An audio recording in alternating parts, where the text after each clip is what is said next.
Uzaktan bakıram yine senin yoluna, adını pıçıldayır gece yavaş yavaş. Bir adım yakınam, bir ömür uzakda. Sen benim kalbimde kalan tek sırrım, taş taş.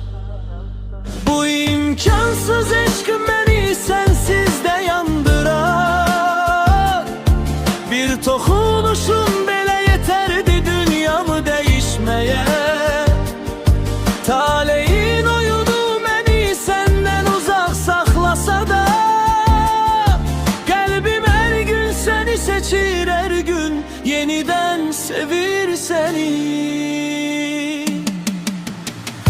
Gözlerim öyrəşib sənin yoxluğuna artıq, amma ürəyim hələ də dayanmaz axtara.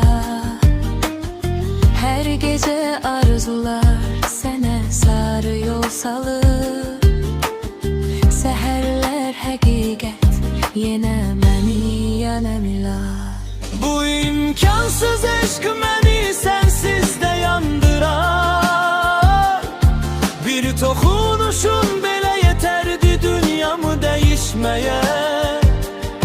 Talehin oyunu beni senden uzak saklasa da, kalbim her gün seni seçir, her gün yeniden sevir seni.